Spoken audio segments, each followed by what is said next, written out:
Well, welcome back everybody. My name's Andrew and you're watching the Kelley's Country Life. So today we are having to change gears and do something different on the house. So in the last episode, I started running a lot more electrical, putting in boxes for lights and just working my way all around the house. And I had to stop that episode. We will get back to that. Finally got all my exterior electrical boxes in so we can start punching through the wall and sealing that up properly. But the reason I had to stop on electrical is it is time to start building this loft now.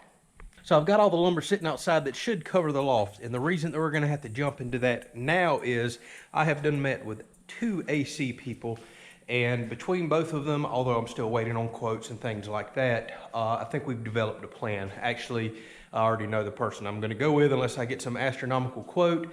The guy was really awesome, spent a lot of time walking through the house with me this past weekend. We discussed a lot of options. So I'll tell y'all about a few of those because y'all had a lot of questions, then we'll jump into getting to work. So probably one of the biggest questions I've had is mini splits versus a traditional split main unit. I talked with the guy and ultimately I've decided on going with a traditional split unit, not mini splits. Mini splits definitely have their advantages. The guy installs both, he doesn't care. But after talking with him, the availability of parts, the ease of working on a main unit, he personally recommended going with the main unit, although he says mini splits are awesome until you have to get parts and work on them. That made me feel a little uncomfortable there. I've always had good luck with traditional units, so that's what we're gonna go with. So quick rundown, we'll talk more about the AC once I ultimately sign a deal and get a package, but we're probably gonna go with a traditional split unit. There'll be part of it upstairs, dead center, we think, in the attic, and then the other part goes outside. That's just kind of the way traditional units work. You can get all in one package unit or a split unit so you don't have to run ductwork through the wall, which is what I want. Now, believe it or not, we're only going with a 2.5 ton unit. That makes me cringe thinking about it, but we're insulating this house so well, spray foaming all the walls, the roof. We had to pay somebody to do what's called an energy efficiency form, and we cannot go above what was put in that form. And that person was already concerned that a 2.5 ton wasn't even gonna run enough to pull humidity out of the air. So I'm also looking at what's called an ERV, an energy recovery ventilator. I told the guy I want one of these built in my package no matter what. Again, we'll discuss all this in detail down the road. But I think we know our path moving forward one way or another, what I'm going with. So the reason I wanna go ahead and get the loft and walls built is because as soon as we sign this deal, we're immediately jumping into AC. I have to have the walls up because we're gonna be running vents out upstairs. I have to build my return duct in the loft upstairs. We both think it's a really good idea to pull heat rises, pull the hot air up out of the living room, up out of the roof, through an upper return duct, cool that down, and then inject colder air out here. So you're really turning over that stratification, that area to where cool and hot air is. We wanna pull that hot air and get it out. So that's why I've got to jump on building this loft ASAP, because if, like I said, if we sign a deal, I'm telling them to get with it immediately. And we've got a lot of vents to put up there, including that return duct. He's already given me the rough measurements to frame that in. So we're about to get to work. Like I said, we're going to go in AC stuff, details later, because I'm doing some pretty awesome things to really make sure this house turns over fresh air, has filtered air, and everything is perfect. So let's get started.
Well, here's my daily afternoon rain that I get all the time, and it's making it so stinking dark inside the house. I'm sure y'all can't even see what's going on up there right now. Oh, I've got to start bringing my zoomable camera out here, but what y'all can't see is about 30 turkeys coming out in the field. Every time we get a light rain like this, they love it, and they're just pouring out of the woods right there, walking all out into the field. I'm probably looking at 20 something with more coming, and it's usually a group of 30 here lately. This was a crazy amount of work, believe it or not. This has been the toughest walls of the entire house build. Every single thing is at angles. The top plates are at angles. All the studs are at angles. There is a little bit of bow in a roof. That's kind of common.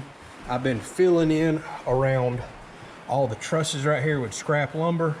And then I'm going to fill that in with caulk or wood putty later, sand it, and then paint that, and then we can sheetrock around it. Everything's just at crazy angles all the way over into there.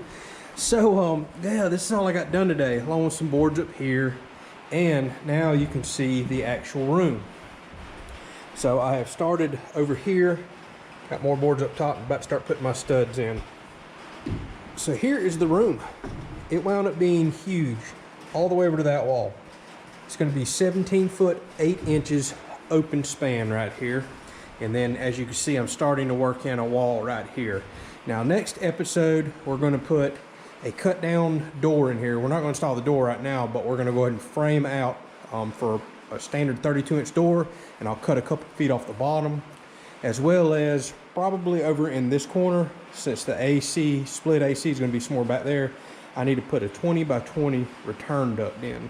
Now something I forgot to mention earlier, what I'm getting a quote for is we're also going to do a return duct in every single room of the house. That's kind of a new way to do it. I'm used to old school houses with one single return duct, so we're going to put a relatively large one up here, but small in general, to pull all the heat out of the living room. And then every single room in the house is going to have a supply and a return. That should make things nice, efficient, smooth, and not just have crazy fluctuations all through the house. So just to give you all a quick visual, imagine we're going through a little short door right here. I'll have to slightly duck down. Now you're in the attic. Full wall right here. This will be all attic space, but keep in mind we're going to have duct work everywhere, so we're going to have a lot of storage, but there is going to be duct work to step over and wiring and things like that, but we'll keep us some big open spaces. So the reason I left these hollow cavities back here originally, I thought I was going to put the split unit up here, but the AC guy convinced me that probably putting it somewhere in the center of the house here or there, we're still trying to decide, and running 2 main trunk lines would be good for even pressures in the house. That way you're not pressurizing all the way around here to get back over to the living room on the other side. You'd have to put a lot of dampers in and make a bunch of adjustments. So a good central located AC unit should give us nice even pressures. But I still want the room back here, because keep in mind all my wiring will be coming up through the floor over there. I can do simple add-ons in the future. I'm excited to show you all the way I'm going to mount my breaker panel in there. I can always come back and add Ethernet cable, more wires, things like that if I need to in the future. Plus we're going to have to run big supply line here to go pumping out into the living room, same on the other side. So I wanted good walk around access around this loft area up here. But I can't complain. Almost 18 foot by 12 foot. This is a huge, and I mean huge loft. So the plan's going to be build another wall just like that over there, and then put railing up right here and leave this all exposed downstairs. Now I've still got to come back and double up the floor thickness here. So that's something we're going to do in a future episode. I've already got a huge several $1,000 order that I placed today. That's what I spent some time doing, figuring all that out. Lowe's is going to drop that off in another day or two. And it's all my hardy board siding, my hardy board trim, my OSB to double up the floor up here. Went ahead and got materials to build soffits around the outside. We're going to try to kick this thing in high gear. And then maybe we're moving into AC really quick too. So if I can stay on top of wiring after I knock this loft out, jump right into AC, get that knocked out, get signed off on electrical, well heck, I'm calling the insulators at that time. Can't think straight. Calling the spray foam guys. Let's go ahead and spray foam this house, and we're going to be running an AC while we continue to do the rest of the work. That sounds awesome. that's got me really motivated to keep kicking it. Now that's still a lot of work to get to that point, but I'm about to be working at that pretty hard. Plus, while I have the lift that has been amazing today bringing materials up, I need to continue to use it while I'm paying the rental fee. So all right, I feel like I left y'all with not much of an episode here, but I want to get y'all something out, let you know what I'm working on. It may take me another day or two to finish all this, and then that's when I'll release another episode. Plus, we got another electrical episode coming up as well. I've already started one, already got a day's worth of work recorded, but I want to go ahead and get into the exterior electrical boxes on that episode too, and talk to y'all about some things I found in the National Electric Code. Fingers crossed that I can make happen, and it's been a common question on the channel about you can or can't do this. So thank y'all so much for watching. We'll catch you on the next episode.